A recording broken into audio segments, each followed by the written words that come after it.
որ վերջին երկու ընտրություններին 2018 եւ 2021 թվականներին ամենացածր ընտրական ակտիվությունն է գրանցվել անկախ Հայաստանի Հանրապետության պետության ընթացքում։ Ինչ կարող եք ասել այն քաղաքացիներին, ովքեր չեն կողմնորոշվել կամ անտարբեր են ընտրական այս գործընթացին։ Եթե մեր քաղաքացիները ժամանակ չեն տրամադրում, որ գնան ընտրության, նրանց տեղը, նրանց ճակատագիրը որոշվում է այլ ձև։ Եթե ուզում ես քո ճակատագիրը որոշես, 5 տարվա քո ճակատագիրը ընդհանուր երկրի զարգացման, ուղղակի 10 րոպե, 15 րոպե, ոչ մի դժվարություն։ Գալիս ես, մտնում ես, դուրս ես գալի։ Առանց դրա համար մեր հասարակությունը հիմնական կարևոր մի գործ ունի։ Այսօր բոլորը գնան ընտրեն իրենց ցանկությամբ, բայց մասնակցեն ընտրության։ Դա շատ կարևոր է։ Մասնակցեն ընտրության, որովհետև դա է այս պարագայում երկրում ամենակարևոր մեր քաղաքացիական դիրքորոշումը, պայքարի ձևը, թեկուզ ապագայի տեսլականը։ Մասնակցեք ընտրության, մինչև այս եղած բոլոր քայլերից դուք հետևություններ արեք եւ մասնակցեք, սիրելի հայրենակիցներ, 10-15 րոպե։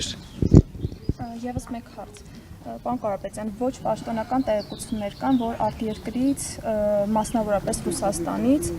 եկած մեր հայրենակիցներին, որոնք զինապարտության տարիքի են, թույլ չեն տալու դուրս գալ Հայաստանից եւ ուղարկել են վարժական հավաքների։ Ձեզ ինչ է հայտնի այս մասը։ Դա ուղղակի տեղեկատվական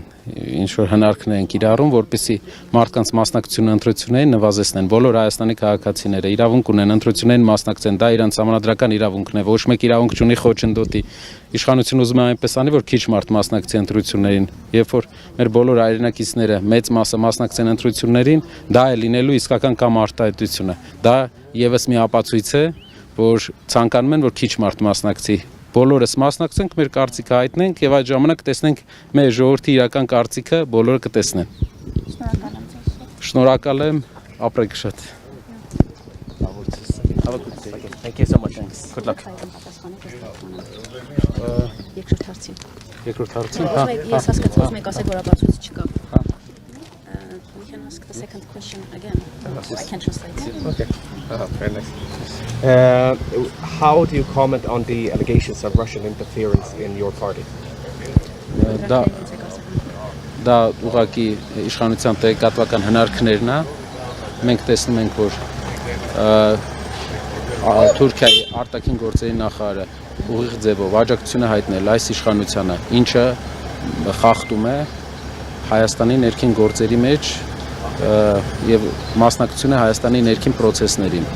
Արտաքին գործերի նախարար Ֆիդանը։ Մենք կողմ ենք նրան, որ Հայաստանի ներքին գործերին ոչ մի երկիր չխառնվի, մենք ունենանք ներքին ժողովրդավար ընտրություններ։ Եվ դա է մեր տարածաշրջանի Հայաստանը պատմականորեն ամենաժողովրդավար երկրներից է, եւ մենք ուզում ենք պահել այդ օրակարգը եւ այդ երկրի ստատուսը մինչև վերջ։ Մենք ուզում ենք մնալ տարածաշրջանի ամենաժողովրդավար երկիր։